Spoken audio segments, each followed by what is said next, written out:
नमस्कार, आप सभी का बहुत बहुत स्वागत है। मेरा नाम रोबिका लियाकत है। 4:50 हो रहे हैं, यानी न्यूज 18 इंडिया पर वक्त है गूंज का।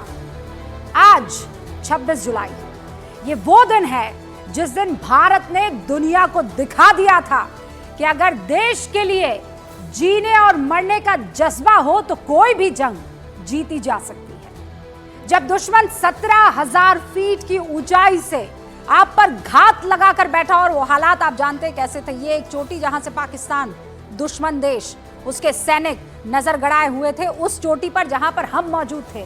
और ये चोटी ऐसी वैसी नहीं, पहाड़ की सीधी चोटी थी, खड़ी चोटी।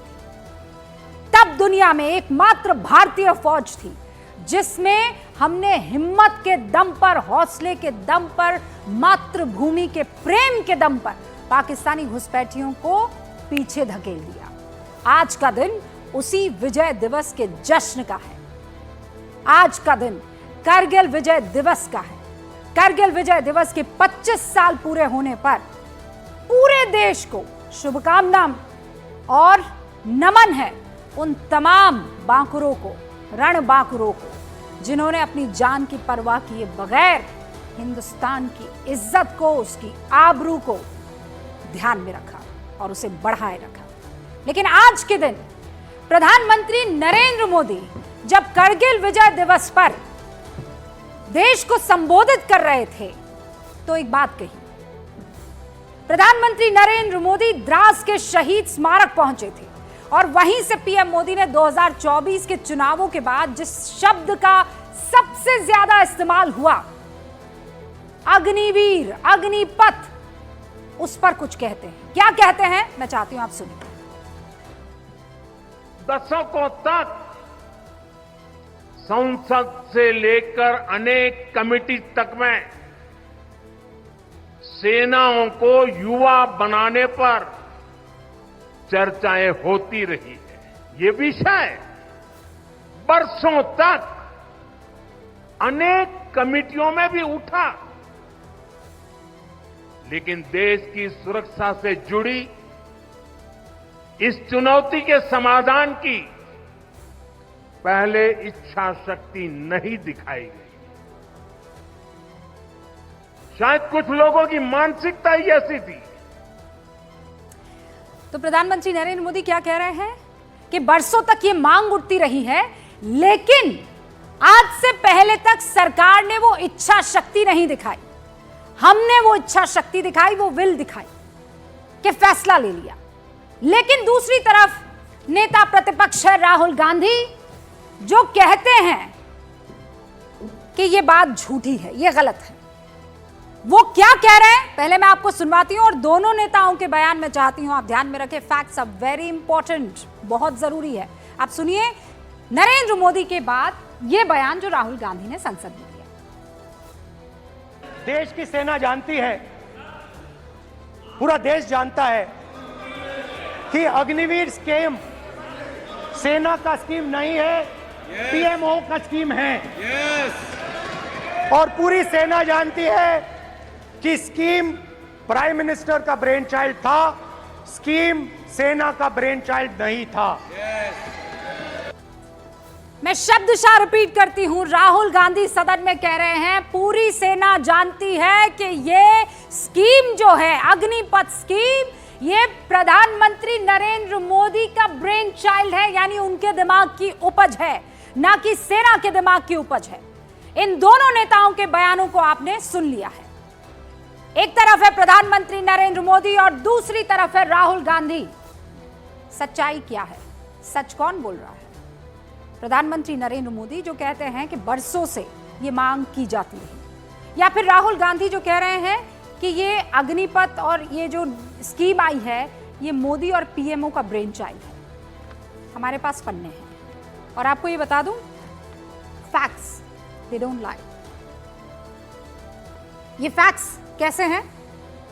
सच्चाई जानने के लिए आप तैयार हैं? फैक्ट्स जानने के लिए हमें 1999 में जाना होगा। ये जो पन्ने हैं, कारगिल युद्ध की समाप्ति के 3 दिन बाद 29 जुलाई 1999 को केंद्र सरकार की तरफ से द कारगिल रिव्यू कमेटी का गठन हुआ था और ये उसकी फाइंडिंग है। इस कमेटी को करगिल युद्ध की वजह और आगे ऐसे हमलों से बचने के लिए रिपोर्ट तैयार करने के लिए कहा गया था। के सुब्रमण्यम की अध्यक्षता वाली इस कमेटी में लेफ्टिनेंट जनरल के हजारी, बीजी बर्गिस और सतीश चंद्र सदस्य थे। इस कमेटी ने 5 महीने तक करीब 1000 एक्सपर्ट, सियासतदान, सैन्य अधिकारी, पत्रकारों से बातचीत के बाद 15 दिसंबर 1999 को एक रिपोर्ट तैयार की। इस रिपोर्ट को 23 फरवरी 2000 को संसद के पटल पर रख दिया गया। इस रिपोर्ट के कई हिस्सों को गोपनीय माना गया और इसीलिए पब्लिक डोमेन में यह पूरी स्टोरी नहीं आई। लेकिन जो हिस्सा पब्लिक डोमेन में आया है उसका एक अध्याय हमारे पास है, न्यूज़ 18 इंडिया के पास है, काउंटर टेररिस्ट ऑपरेशंस वाला हिस्सा, और उसका पन्ना मेरे पास है। इसके पेज नंबर 256 कॉलम 14.14 में लिखा है कि आर्मी को हर वक्त जवान और फिट रहना चाहिए। एंड फॉर यू मैं अंग्रेजी में पढ़ भी लेती हूं। काउंटर टेररिस्ट ऑपरेशन 14.14 अगर आप जूम करके दिखा पाए तो, the army must be young and fit at all times. मैं दोबारा कह रही हूं, counter terrorist operation the Kargil review committee report, उसका पेज नंबर आपके सामने है और उसका ये कॉलम है 14.14। The army must be young and fit at all time. Therefore, instead of the present practice of having 17 years of color service, it has been the policy since 1976. It would be advisable to reduce the color service to the period of 7 to 10 years and thereafter release these officers and men for service in the country's paramilitary area. हमारी सेना को हर वक्त जवान fit रहना चाहिए, इसीलिए army की 17 साल की सेवा अवधि को कम करके 7 से 10 साल कर दिया जाए। इसके बाद अधिकारियों और जवानों को रिटायर्ड कर देना चाहिए। इन जवानों की सेवा पुलिस बल या अन्य सरकारी सर्विस में ली जा सकती है। इस फैसले से फिर आगे लिखा गया है कि this would reduce the age profile of the army and paramilitary forces and also reduce pension cost and other entitlements. यानी पेंशन के बढ़ते बोझ से बचा जा सकता है जो 1960 से लगातार बढ़ रहा है। आप अग्निपथ या अग्निवीर नाम से कंफ्यूज मत होइएगा, प्लीज मत होइएगा। वो सिर्फ योजना का नाम भर है, लेकिन योजना, उसकी आत्मा, उसके अंदर जो नियम है वो वैसे ही है जैसे द करगिल रिव्यू कमेटी ने रेकमेंड किए। अब आप बताइए कि क्या 1999 में नरेंद्र मोदी देश के प्रधानमंत्री या रक्षा मंत्री थे? क्या वो किसी संवैधानिक पद पर थे कि उनका ब्रेन चाइल्ड हो जाए या कोई ऐसी रिकमेंडेशन उस पर वो अपना कब्जा करने की कोशिश करे? Recommendation the Kargil review committee 25 साल पहले कैसे दे सकती है, जिसे 2022 में लागू किया जाए? और थोड़ा और पीछे चले जाइए, ये तो मैं करगिल की बात बता रही थी ना, अब जरा और पीछे जाते हैं, जरा जूम कीजिएगा। ये 19th रिपोर्ट एस्टिमेट कमेटी 1992-1993, ध्यान रखिएगा, ठीक है। 10th लोकसभा एस्टिमेट्स कमेटी की एक और रिपोर्ट। इस रिपोर्ट में सेना के बढ़ते एवरेज उम्र को लेकर चिंता जाहिर की गई। वो चिंता यहां पर है, ये देख लीजिए। आर्मी, नेवी और एयरफोर्स तीनों के लिए इस रिपोर्ट में तीनों सेना प्रमुखों के हवाले से उम्र कम करने को लेकर चिंता जाहिर की गई थी। और इस रिपोर्ट में लिखा है कि हम ये मानते हैं कि सेना की प्रोफाइल उम्र दराज हो रही है पहले के मुकाबले। जब यह रिपोर्ट आई तब केंद्र में किसकी सरकार थी? नरसिम्हा राव की, यानी कांग्रेस की। रक्षा मंत्री कौन थे? शरद पवार। लेकिन 92 से 2022 तक यानी 30 साल तक इस रिपोर्ट को फिर निकालने की जहमत क्यों नहीं उठाई गई? क्या उस वक्त यह ब्रेन चाइल्ड हो सकता था नरेंद्र मोदी का?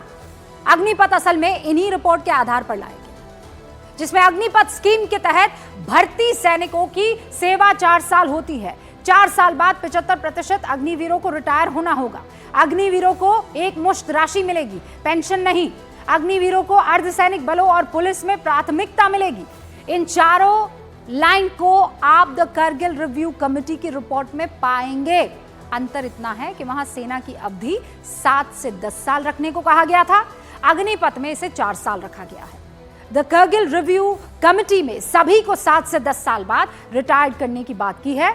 अग्निपथ में 75% अग्निवीर रिटायर्ड हुए। द करगिल रिव्यू कमेटी में ऑफिसर्स के लिए भी, ये बहुत इंपॉर्टेंट है, ऑफिसर्स के लिए भी सेवा 7 से 10 साल रखने की बात कही थी। मौजूदा स्कीम में ऑफिसर्स शामिल नहीं है। इस पर आप सवाल कर सकते हैं। इन अंतरों के बाद भी एक बात साफ है कि कागज ये बात चीख कर कह रहा है कि अग्निपथ जैसी स्कीम की मांग तमाम रिपोर्ट में 91 से मिल रही है, लेकिन शायद विरोध का डर था कि कोई सरकार इस पर फैसला लेने से बचती रही। और इसीलिए गूंज में आज का सबसे बड़ा सवाल यह कि अग्निपथ पर भ्रम के जाल की जरूरत क्यों आन पड़ी है? क्या जो मांगे एक्सपर्ट्स करते रहे उन पर सियासी फायदे के लिए चुप्पी देश के लिए घातक साबित नहीं होगी? आज इसी मुद्दे पर करेंगे गूंज। शुरू करते हैं आज का कार्यक्रम।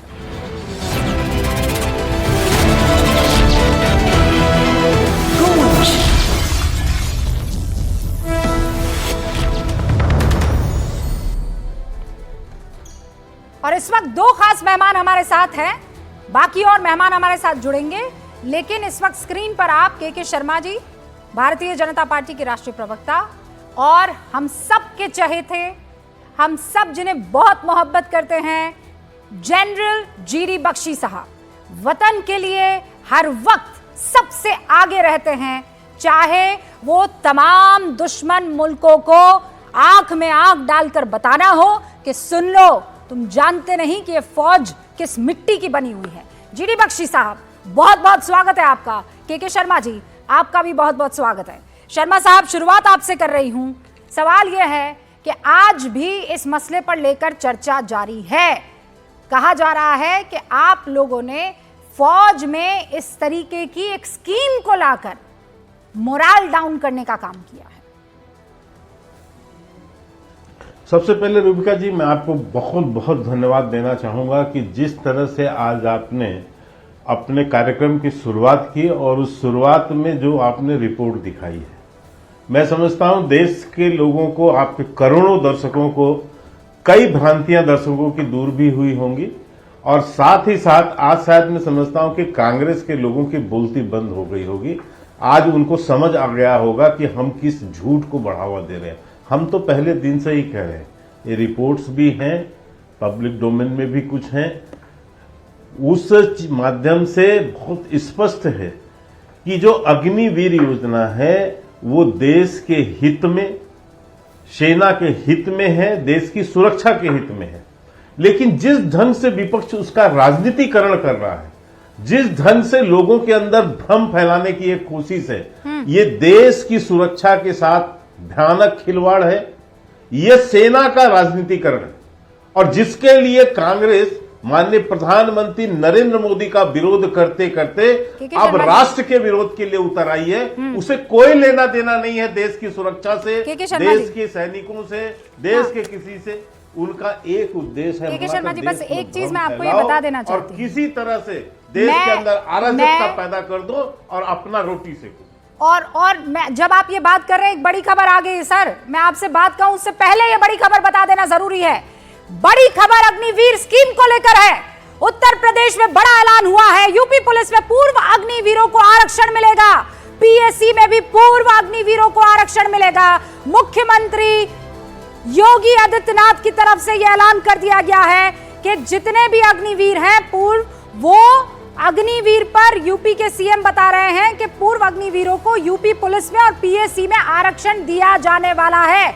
अच्छी वेलकमिंग खबर इस वक्त नजर आ रही है। अब मैं डिबेट को आगे ले जा रही हूं। के शर्मा जी, मैंने ये नहीं कहा है और ना न्यूज 18 इंडिया ये कह रहा है कि ये जो स्कीम है ये 100% इंटैक्ट है।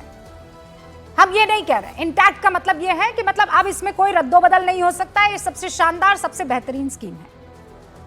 ये जो पन्ने हमने दिखाए हैं उसे दिखाने के पीछे मकसद ये था कि ये ब्रेन चाइल्ड जो है, जैसा बार बार दावा किया जा रहा है कि पेंशन कम करने के लिए है, बोझ कम करने के लिए है, ये तो मोदी का और पीएमओ का ब्रेन चाइल्ड है, उस फैक्ट को हमें तोड़ना जरूरी था। इसमें रद्दोबदल और बदलाव की अगर गुंजाइश है और ये सेना के भीतर से आता है तो ये वेलकमिंग होना चाहिए, इसमें किसी को कोई दो राय नहीं होनी चाहिए। मैं शुरुआत में ही ये बात क्लियर कर देना चाहती थी। नहीं के शर्मा जी, बिल्कुल रूबिका जी, मैं आपकी इस बात से बहुत सहमत हूं और मैंने जो कहा है और आप जो बात कह रही हैं दोनों में कोई बड़ा अंतर नहीं है। मैं इसका कारण बताता हूं आपको। मैंने क्या कहा है कि जो भ्रम फैलाने की कोशिश हुई है कि ये मोदी जी का जो है ब्रेन चाइल्ड है, सेना से कोई सहमति नहीं है, किसी से पूछा नहीं गया है और ये इस तरह से ये अपने मन से ले आए हैं, इस तरह से झूठ फैलाकर इस तरह से झूठ फैलाकर लोगों को गुमराह करने का काम विपक्ष कर रहे हैं। आपने जो चीज बताई मैं किसके लिए, जनरल जीडी बख्शी भी यहाँ पर है। सियासत पर मैं जाऊं उससे पहले जनरल बख्शी, कारगिल विजय दिवस की एक तो सबसे पहले आपको शुभकामनाएं और दूसरा ये कि जो इस वक्त विपक्ष की तरफ से नैरेशन बिल्ड किया जा रहा है जनरल बख्शी कि ये ब्रेन चाइल्ड मोदी का है, इससे सब कुछ बर्बाद हो जाएगा, पूरा सिस्टम हिल जाएगा सेना का, आप इससे कितना अग्री करते हैं? देखिए, आपने बहुत अच्छा किया जो कारगिल रिव्यू कमेटी के अनुच्छेद आपने पढ़कर सुनाए। मैं मिलिट्री ऑपरेशंस डायरेक्टरेट में था कारगिल युद्ध के दौरान, मैं कारगिल में लड़ चुका हूं उसके पहले और मेरा तकरीबन 37 साल में आधे से ज्यादा जीवन लड़ाई के मैदानों में गुजरा है। बिल्कुल सही। कारगिल रिव्यू कमेटी ने कहा था कि 17 साल की सर्विस को घटाकर 7 से 10 साल कर दिया जाए। हमारा केवल ये कहना है, जो पुराने फौजी हैं वो केवल इतना आपके सामने निवेदन कर रहे हैं सरकार के कि 7 और 10 साल और 4 साल में बहुत फर्क है, जो कि ऑपरेशनली सेना को इफेक्ट कर सकता है। राइट? हम सब समझते हैं कि आज हमारा जो पे का बिल है 1,06,000 करोड़ है। हमारा पेंशन का बिल आर्म्ड फोर्सेस जिसमें 30,000 सिविलियन शामिल है 1,11,000 करोड़ है। हम समझते हैं कि ये सस्टेनेबल नहीं है और कुछ करने की जरूरत थी, वो किया गया है, लेकिन उसमें तवज्जो हमारा कहना है केवल कॉस्ट कटिंग पे दी गई है। ऑपरेशनल एफिशिएंसी से थोड़ा हम चूक कर गए हैं और हम केवल इतना कह रहे हैं, सर आंखों पे है जो भी हमारे प्रधानमंत्री जी कहते हैं, हम केवल इतना कह रहे हैं कि इसका रिव्यू करिए, इसे फाइन ट्यून करिए, 4 साल से 7 साल की अवधि बढ़ाइए ताकि लड़के पलटनों में इंटेग्रेट, मैं जरा 1 मिनट लेता हूं बेटा, पलटनों में इंटेग्रेट हो सके। क्रू सर्व्ड वेपन, जहां पे एक टैंक में 3 या 4 का क्रू होता है, गन में 6 से 8 का क्रू होता है, उसमें तालमेल होना पड़ता है। 4 साल में बंदे आते रहेंगे जाते रहेंगे, वो तालमेल टूट जाएगा। तो 4 साल से 7 साल करिए, रिटेंशन 75% करिए जी, उल्टा करिए, ये भी सेना ने भी कहा था। हाँ। ठीक है, क्योंकि अभी हमारी सेना में 1,80,000 अफराद हमने कम कर दिए हैं कोविड के दौरान। 3 साल कोई भर्ती नहीं हुई, 60,000 हर साल रिटायर होते रहे हैं, 1,80,000 का गैप आ गया है। हाँ। प्लीज उसी की गैप का फायदा पाकिस्तान उठा रहा है और ये नहीं क्यों हम उसे ये मौका दे रहे हैं? जनरल बख्शी, अंडरस्टूड सर, ये नहीं होना चाहिए। जो बात आप कह रहे हैं कि करगिल में बकायदा, ओके बख्शी साहब, हाँ general Bakshi, I come to you with your permission sir. मेरे साथ 2 और मेहमान हैं, फिर मैं आती हूँ आपके पास। यहाँ पर जो बात मनोज काका कही जा रही है, भाई सेना में अगर इस स्कीम में कोई रद्दोबदल है समझ में आता है, लेकिन ये कह देना कि ये ब्रेन चाइल्ड है मोदी का, हमें पता है सेना कितनी दुखी है, इससे बहुत खतरनाक जो है रेपरकशंस होने वाले हैं, ये भ्रम का जाल आपको लगता है ठीक है? कहिए ना कि इसकी जरूरत है, सेना यंग हो, ये बात हम थोड़ी कह रहे हैं। 92-93 में रिपोर्ट आ गई, कारगिल रिव्यू कमेटी की रिपोर्ट आ गई, फिर ये झूठ क्यों फैलाना? मनोज जी, देखिए, किसी तरह का कोई झूठ नहीं फैलाया जा रहा है, जो हकीकत है उसको आईना दिखाया जा रहा है। हम संयोग से उस फैमिली से आते हैं, हमारे 2 बड़े भाई, हमसे सगे 2 बड़े भाई, एक मिलिट्री के आर्टिलरी में और एक सप्लाई कोर में, जीडी में भर्ती हुए और वो लोग फौज में हैं। जो फौज का इंडक्शन है, अगर आप रिपोर्ट देखेंगी तो फौज का इंडक्शन, जो फौज में जाने वाले लोगों का जो रुझान होता था, वो एक रिपोर्ट है, सरकार की रिपोर्ट है कि उसमें 65% की कमी आई है। मैं ये जानना चाह रहा हूं, पूरा देश जानना चाह रहा है, इस देश के लोग जानना चाह रहे हैं, इस देश के सरहदों की सुरक्षा किसी राजनीतिक दलों ने नहीं करी। इस देश की सरहद की सुरक्षा वीर अब्दुल हमीद से लेकर के कारगिल, आज विजय दिवस है, शहादत देने वाले जो नौजवान जिस हौसले और जिस जज्बे के साथ फौज में भर्ती होते थे, जीडी में, सिपाही में, उस फौज में उस जज्बे और हौसले में भर्ती होने में कमी आई है। यह फौज की रिपोर्ट है। और अगर आप ठीक से देखेंगी, जो लोग आर्टिलरी में हैं, एक तोप को चलाने में कम से कम 7 साल के जीडी बख्शी सर बैठे हैं, वो फौज के अनुभव हमसे आपसे ज्यादा बेहतरीन बताएंगे। उन्होंने भी बताया कि कारगिल रिव्यू कमेटी की रिपोर्ट है कि कम से कम 7 साल रखा जाए, 7 से 10 साल रखा जाए। आपने 4 साल रखा, 6 महीने आपकी बेसिक ट्रेनिंग होगी, फिर कोर ट्रेनिंग होगी, 1 साल ट्रेनिंग में निकल जाएगा। हमारे साथ तो सवाल ये है कि ये जो आप मांग कर रहे हैं ना, ये उनसे मांग कोई तो जब ठीक है, आप समझ सवाल में आता पूछ लीजिए, पर आप तो ये क्यों हुक्मरान कह का रहे हलक हैं सूख जाता कि ये है अगली, और वो इधर उधर की एक बात सेकंड, करने आप लगते ऐसा क्यों कह रहे हैं कि फौज की सेना मांग का है, मनोबल इस टूट देश गया के है, जो खत्म हो सुरक्षा गया है, लोग सेना को आप हैं, इतना उनकी कमजोर मांग है कि समझते अग्निवीर हैं। जैसी स्थिति राजनीतिक खत्म करी जाए। बयानबाजी से और क्यों आपको आपको बताएं। बचना नहीं चाहिए मनोज काका? मैं शुरू से कह रही हूं, के शर्मा ने अपना बयान शुरू किया, जीडी बख्शी इस बात के गवाह हैं, मेरे व्यूअर्स इस बात के गवाह हैं। कुछ रद्दोबदल हो तो आप मांग कीजिए उस रद्दोबदल की, लेकिन राजनीतिक तौर पर कहना कि ये जो है ये स्कीम ही कूड़ा है, इस स्कीम की वजह से सारा मनोबल सेना का खत्म हो गया है, आपको लगता है कि ये एक विपक्षी दल के तौर पर या गठबंधन के तौर पर शोभा देता है कि आप सेना को इतना कमजोर समझे? ये शोभा देता है। रूप का आपका सवाल है, थोड़ा सुनिएगा, आपने बड़ा गहरा सवाल किया है। रूप का सुनिए, ये हम राजनीतिक दल नहीं है, हम इस देश के सुरक्षा, इस देश के समृद्धि के शुभचिंतक भी हैं। राजनीति के लोग क्या नहीं फैसले लेंगे? जो सेना में जो रक्षा मंत्री बनते हैं वो राजनीति से आए हुए हैं कि कोई एकेडमिक व्यक्ति है? हर आदमी लोकतांत्रिक प्रदेश में और लोकतांत्रिक देश में राजनीति से निकले हुए लोग ही देश चलाते हैं और वो फैसले लेते हैं। हम रक्षा मंत्री रहते हुए नेताजी ने 1996 में जो फैसला लिया था, बख्शी सर बैठे, इनसे पूछिए, उससे पहले फौज के शहीद हुए जवानों की सिर्फ टोपियां आ जाती थी घर। श्रद्धेय नेताजी ने फैसला लिया और आज शहीद हुए हर जवान की, सरहद पे शहीद हुए हर जवान के 100 उसका घर जाता है और जिले के डीएम और कलेक्टर आकर के सलाम करते हैं। पूरी दुनिया नतमस्तक होती है। ये फैसला लिया गया, इससे फौज को फायदा हुआ कि नहीं? बहुत बढ़िया काम किया है, लेकिन उस वक्त कोई राजनीति नहीं हुई ना, क्योंकि देश के लिए काम हो रहा था, देश के लिए कुर्बान होने वाले सैनिकों की इज्जत के लिए, उनके मान सम्मान के लिए काम हो रहा था। किसी ने कहा कि ये क्या कर रहे हो, सेना का मनोबल खत्म हो जाएगा, ये हो जाएगा, वो हो जाएगा। जनरल सिन्हा भी हमारे साथ जुड़ चुके हैं। मनोज काका, मैं फिर कह रही हूँ, आप जो बात कह रहे हैं उसमें कोई आया जिसने कहा कि आप लोग सबका सब बर्बाद कर रहे हैं?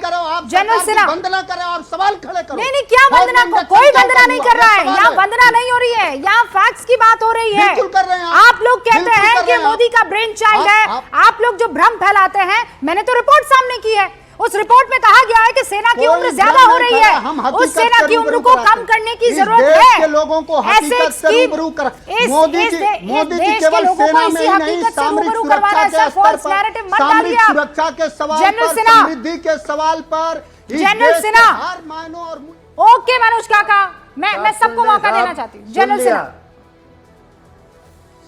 सुन लिया साहब, सुने साहब, ठीक है, शांत हो जाइए, शांत हो जाए, सुने ना, मैं ध्यान से सुन रहा था आपको। रूबिका, आज कारगिल दिवस है आपके, मैं ये लिबर्टी लेके, क्योंकि आज कारगिल दिवस का 25वां साल है। मैं इस लड़ाई में पूरे जान दम खम से लड़ा हूं एज ए कमांडिंग ऑफिसर, और जवानों की बलिदानी दी है, और वो उसके लिए मैं सलाम करना चाहता हूं उनको। आज मैं ये कहते हैं कि मैं अपनी श्रद्धांजलि देना चाहता हूं जो मरे हैं, जो इन्होंने शहादत दी है, 500 और 1500 जो घायल हुए हैं। रूबिका, आपसे मेरी यही परमिशन थी। दूसरी बात जो आपने बात कही, देखिए रूबिका जी, एक आपने तथ्य लेकर आए हैं और मैं बार बार ये कहता रहा हूं और मैं इसका गवाह हूं। कारगिल लड़ाई मैंने लड़ी है और काफ़ी सारे अटैक डाले हैं, अक्रॉस जाके भी और अपनी धरती से भी। तो कारगिल रिव्यू कमेटी की मैं बात किया करता था। कारगिल रिव्यू कमेटी का क्योंकि मैं भी अपीयर हुआ हूं उसमें, उस कमेटी के रिपोर्ट के अंदर में, और हमारी यही मांग होती थी कि हमारे को यूथ चाहिए।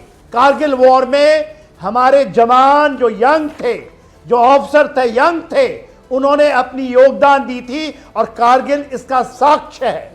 कारगिल वॉर साक्ष्य है। सबसे ज्यादा उठा के देखिए, जितने भी मरने वाले वो सारे यूथ है तो सर। हमें अपनी एज प्रोफाइल को कम करना था, उसका साक्ष्य मैं हूं। सर वो दूसरी कमेटी बड़ी की बात, रिपोर्ट मेरे हाथ अरुण में सिंह है, कमेटी- जिस कमेटी का आप हिस्सा थे। यहाँ पर जो विपक्ष बार बार कह रहा है, आप ही लोगों का ये रिकमेंडेशन था कि सेना की उम्र कम हो जानी चाहिए। 30 साल तक सर कुछ नहीं हुआ। मैं 92-93 से अगर गिनना शुरू करूं, है ना? एब्सोल्युटली देखिए, ये हम पुरजोर से ये रखे थे, और इसका एक एसिड टेस्ट था कारगिल सर, एक वॉर। और अच्छी खबर आ गई है। मध्य प्रदेश सरकार की तरफ से भी एक फैसला लिया गया है। अग्निवीरों को पुलिस में आरक्षण का ऐलान मध्य प्रदेश पुलिस की तरफ से, मध्य प्रदेश सरकार की तरफ से कर दिया गया है। अब से कुछ देर पहले मैंने उत्तर प्रदेश के मुख्यमंत्री की तरफ से ऐलान आपको बताया था कि उत्तर प्रदेश की पुलिस और पीएससी में आरक्षण दिया जाएगा पूर्व अग्निवीरों को। और अब मुख्यमंत्री मोहन यादव की तरफ से मध्य प्रदेश के ये ऐलान कर दिया गया है कि मध्य प्रदेश में भी अग्निवीरों को पुलिस में आरक्षण मिलेगा। It's a welcoming news. Sinha साहब अपनी बात पूरी कर लीजिए और फिर मैं डिबेट को आगे बढ़ा रही हूं। देखिए रूबिका जी, आपका धन्यवाद, आप चैनलों का धन्यवाद, और हमारे जैसे वेटरन बख्शी साहब का धन्यवाद। इसमें कुछ भी कमियां थी, इन लोगों ने, सब लोगों ने जोर से उठाया, और अग्निवीर के अंदर में ये झड़ी लग गई। देखिए ना, अभी कितनी बीएसएफ लेना चाहता, सीआरपीएफ लेना चाहता, दूसरे अभी यूपी का खबर आपने सिन्हा साहब, मुझे बस एक बात बता दीजिए, जो बात जनरल बख्शी कह रहे हैं और जो बात मनोज काका भी कह रहे हैं कि रेकमेंडेशन 7 से 10 साल का था, लेकिन यहाँ अग्निवीर स्कीम में वो 4 साल का है। 4 साल इज अ वेरी छोटा पीरियड, बहुत शॉर्ट पीरियड है। आना जाना लगा रहेगा, तो ऐसे में जो ग्रिप और कमांड है वो पकड़ नहीं पाएगा एक सैनिक। इसीलिए महत्वपूर्ण है कि इसे 7 से 10 किया जाए, जो एक्चुअल रेकमेंडेशन है उस पर पालन किया जाए। क्या कहेंगे इस पर आप? देखिए, कारगिल रिव्यू कमेटी में 7 साल का प्रावधान कहा गया था, मगर भूमिका ये देख के चलिए, बख्शी साहब को भी मैं कहूंगा, वो ठीक कहते हैं कि थोड़ी अवधि बढ़ सकती है, रिकमेंडेशन हो सकता है, मगर अग्निवीर को सिर्फ ये कह देना कि हम खत्म कर देंगे, ये गलत है। दूसरी बात जो आप कह रही हैं, मगर आज की परिस्थिति में ये देखा गया है, एक साइंटिफिक अप्रोच है। मैं अभी ही यूनाइटेड स्टेट्स ऑफ अमेरिका से 1.5 महीने वापस आया हूं, वहां पर भी हमने इस तरह की रिव्यू और जाके मीटिंग हुई है।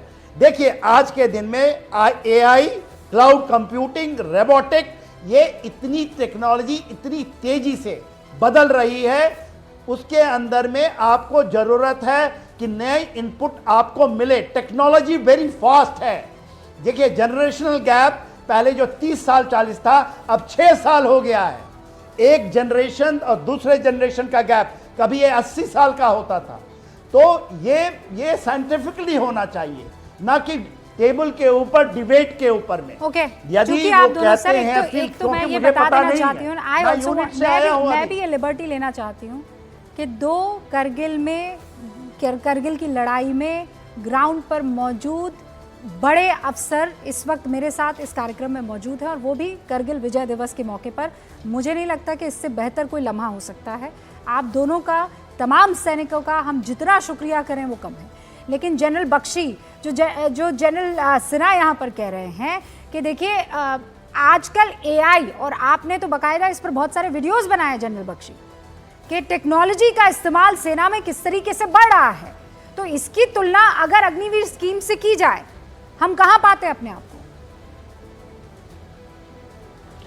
देखिए, मैं सिर्फ एक चीज कहना चाहता हूं, बड़े अदब के साथ, with great respect to all colleagues, to all seniors and our leadership, मैं कहना चाहता हूं कि हमारे सामने एक ट्रेलर चल रहा है, रशिया यूक्रेन वॉर।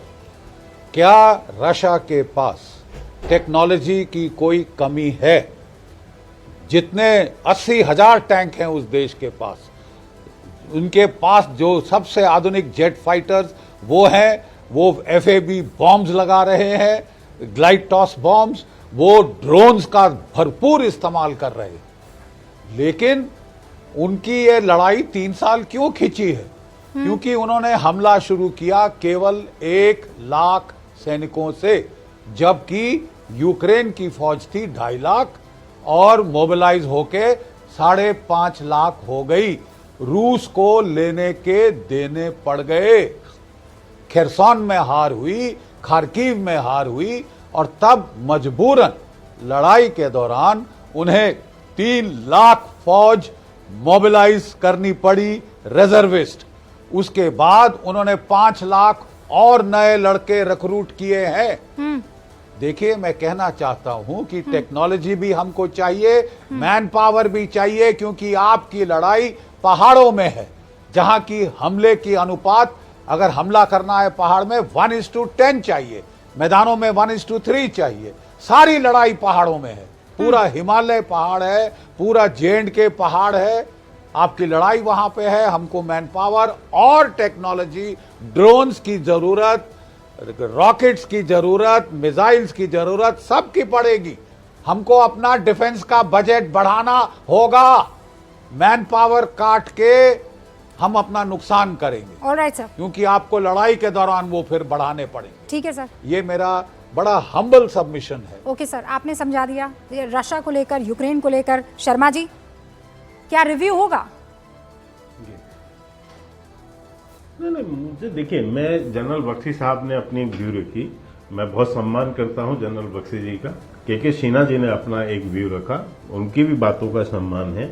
और देखिए, मैं एक बात और कहूं, ये सरकार ने जो स्कीमें लेकर आए, ये तमाम पहले जो सैन्य सेना के अंदर में अनुभवी लोग हैं, ये उन लोगों के अनुभव के आधार पर जो उनके सुझाव रहे हैं, उन सबको सम्मिलित करते हुए ये योजना को आगे बढ़ाया गया। ये भी संभव है, बहुत सारी चीजें आगे भी होंगी, लेकिन एकाएक आप देश के अंदर एक ऐसी भ्रांति पैदा कर दें, देश के लोगों के अंदर भ्रम पैदा कर दें, लोगों को इतना भ्रमित करें कि लोग सड़कों पे उतरने लगें, ये क्या किसी राजनीतिक दल को शोभा देता है? और वो लोग अभी बैठ के यहां पर बात कर रहे हैं देश की, राष्ट्र की सुरक्षा की। कारगिल का युद्ध, रूबिका जी, ये एक पार्टी का युद्ध था क्या? ये कारगिल का युद्ध, दो अभी यहां पर हमारे पूर्व सैनिक बैठे हैं जो युद्ध को लड़े हैं, वो क्या कि किसी पार्टी के लिए लड़े थे? वो देश के लिए लड़े थे ना। तो आज इन राजनीतिक दलों का फर्ज नहीं बनता कि कारगिल के युद्ध का जो विजय दिवस है उसको मनाएं? एक शब्द नहीं निकला विपक्ष के लोगों से। 25 साल तक विरोध करते रहे ये कारगिल युद्ध का। शर्म नहीं आती इन लोगों को? ये बैठ के इतना झूठ बोलोगे? किस विपक्ष ने नहीं मनाया? किस विपक्ष ने नहीं मनाया? सेना का राजनीतिकरण नरेंद्र मोदी जी जब आए तब शुरू हुआ। आप आज जो भाषण देते थे कि एक साल के बदले 10 साल आएंगे, पूरा चाइना बॉर्डर से आज देश की क्या हालात है, गलवान में क्या हुआ, इस देश के प्रधानमंत्री का सच्चाई स्वीकारने में हालत सूख गया और टीवी पर, टेलीविजन पर आकर के अनायासी बेबुनियाद झूठ बोल रहे हो। कोई है तुम्हारे घर का सेना में? मैं जानना चाह रहा हूँ। सबसे ज्यादा फौजी हम कमेरा लोगों के घर के हैं इस सेना में। आप क्या बताओगे? जगह जगह तुम्हारे घर का कोई है? मैं तो बता रहा हूँ, मैं चैनल पे हम रिकॉर्ड बता रहा हूँ कि मेरे सगे दो भाई फौज में है। तुम्हारे परिवार का कोई फौज? ये सबसे बड़े फौज में जो लोग सरहदों पे शहीद हुए हैं, उन शहीदों की लाशों हम लोगों ने अपने हाथों से उठाया। आप क्या बात करोगे झूठ बोलने वाले लोग जो हमेशा सांप्रदायिक शक्तियों के साथ खड़े रहे, जो माफी मांगे अंग्रेजों से, वो देश के सरहद की सुरक्षा कर पाएंगे? कमजोर करो और अपनी रोटी जो है वोट बैंक की अराजकता के तो माहिर हो आप, आज यदि शर्म है तो बताएं यार, माहिर हो आप। और फौज ये है ये लोग फौज का मनोबल जानते हो? के मैंने दोनों को मौका दिया। एक सेकंड अब इस बात के शर्मा जी, आपने ये क्यों कहा कि इन लोगों ने करगिल दिवस का और करगिल का विरोध किया, उस युद्ध का विरोध किया? कौन लोग थे बताइए, और उसके बाद मनोज का जवाब दीजिएगा। यहाँ दूध का दूध, पानी का पानी होना जरूरी है, ठीक है? आप मुझे बताइए, जब कारगिल का युद्ध हुआ उसके बाद विपक्ष ने कितने प्रश्न उठाए कारगिल युद्ध पर? आज भी मैं पूछ रहा हूं, आज भी कारगिल दिवस है, समाजवादी पार्टी का कोई कार्यक्रम है क्या कारगिल के पर? बताएं। यहां पर मनोज काका बैठे हर जिले में है, हर जनपद पे है। मैंने तो अभी तक झूठ नहीं देखा। आज समाजवादी पार्टी का हर जिले में अरे दिखाई कहां से देगा जब करोगे तब ना। आप झूठ बोलने वाले, सेना के जनरल को गुंडा कहोगे, मैं पूछ रहा हूँ सेना के गुंडा को एजेंट बताओगे, ये आपकी सोच है। घर में कोई फौजी है कि नहीं? तुम्हारे घर में कोई फौजी है कि नहीं? अरे भैया ये ज्ञान मत दे, अपने सरहदों के चल लिए चल अपनी जान किनारे देने वालों लग। की लाशें पहले हम देश लोगों की ने बात हाथ से करो, उठाया है, देश की हाथ बात से करो। उठाया है, हाथ से देश उठाया के है। सेना के आप उस मोरल को मर्म डाउन और करने पीड़ा के लिए को कभी जिस नहीं समझ स्तर तक सकते, गिर क्योंकि सकते हैं ये सांप्रदायिक लोग हो, विपक्षी उतने ही स्तर अंग्रेजों तक से गिरे। भीख मांग के जीवन जीने वाले लोग हो। इन्होंने सेना के शौर्य का सबूत मांगा है। जब हमने एयर स्ट्राइक किया तो यही विपक्षी दल थे, ये सबूत मांग रहे गाता थे। नहीं गा सकते। यही लोग कहते थे कि सबूत लाइए, आपने कहा जो लोग चाइना के, जो ये वो लोग हैं। नहीं एक ये आप यार देश का जवाब दीजिएगा मनोज काका। रुकिए रुकिए रुकिए, जब आप ये आरोप लगा रहे थे के शर्मा जी, तो मैंने समाजवादी पार्टी का जो एक्स हैंडल है वो खोला, उसमें उन्होंने ये तो दिया है, करगिल विजय दिवस की हार्दिक शुभकामनाएं देश के तमाम वासियों को। करगिल युद्ध में मातृभूमि की रक्षा के लिए अपने प्राणों की आहुति देने वाले अमर शहीदों को शत शत नमन। ये अभी उन्होंने ट्वीट किया है, ये मैंने देखा 8 घंटे पहले का ट्वीट है। आप कह रहे हैं कि ये लोग करगिल दिवस नहीं मना रहे हैं? कार्यक्रम भी तो बनाए, नहीं कार्यक्रम तो मनाए, कार्यक्रम है क्या? बताइए मनोज काका, आप जवाब दीजिए, कोई कार्यक्रम है? अरे हर जिले में कार्यक्रम है रूबिका, हर जिले में कार्यक्रम है, और आज से नहीं हमेशा से होता आ रहा है हर जिले में। और समाज, मैं तो कह रहा हूं कि मेरे सगे 2 भाई फौज में हैं, सरकार जांच करा ले, सरकार जांच कराए कि मनोज काका के सगे 2 भाई फौज में हैं कि नहीं। हम लोगों ने अपने हाथों से जिस देश की सरहदों की सुरक्षा किए हुए शहीदों की लाशों को उठाया है, और उन लाशों के साथ इस देश में कौन राजनीतिक दल है? जब हमारे देश के नौजवानों को चार्टर की जरूरत थी, चार्टर नहीं दिया, और इतनी बड़ी घटना घट गई, और वहां के वर्तमान गवर्नर ने आवाज उठाया कि अगर जवानों को चार्टर दे दिया गया होता तो हमारे यहाँ मनोज काका मेरी बात सुनिए। 14 फरवरी को घटना नहीं घटी। सुनिए सर, आप पर किसी ने पर्सनल अटैक नहीं किया है, आपको पर्सनली हम सब जानते हैं। आपके 2 सगे भाई फौज में हैं, इतना मादा हर कोई नहीं रखता है कि अपने परिवार के 2-2 बच्चों को जो है कहे जाओ फौज में। कम लोग दिखते हैं यहाँ पर, इसके लिए आप बधाई के पात्र हैं। कम से कम आपने इस मर्म को समझा। ना मैं कम से कम नहीं, ये मैं बढ़ चढ़ कर बोलूंगी। लेकिन क्या आप इस बात से अग्री करते हैं, क्योंकि आप एक सैनिक के परिवार से आते हैं, बताइए आप इस बात से अग्री करेंगे कि एक स्कीम को लेकर आप लोग ऐसा भ्रम का जाल फैला दे कि सेना का मनोबल गिर गया है, सेना जो है वो उस पथ पर निकल चली है जहां से सिर्फ इसलिए क्योंकि मोदी वो स्कीम लेकर आए हैं जो अब से पहले तक कोई सरकार नहीं लेकर आई थी। देखिए रूबिका, किसी भी बयान से सेना का, जानते हैं किस बयान से इस देश के सेना का सबसे ज्यादा मनोबल गिरा? इस देश के सेना का मनोबल तब गिरा जब आरएसएस के प्रमुख ने कहा कि 3 दिन हट जाइए, हम सारी सरहदों की सुरक्षा करेंगे। ऐसा है, वो आरएसएस मनोबल तब गिरता है जब सैनिक जाकर दुश्मन मुल्क को खत्म करने के लिए वहां के आतंकियों को पूरी स्ट्रैटेजी से काम करते हैं, और आपके यहाँ कहा जाता है कौवा मरा क्या, तब मनोबल खत्म होता है। बहुत बहुत शुक्रिया आप सभी का हमारे साथ जुड़ने के लिए। जय हिंद।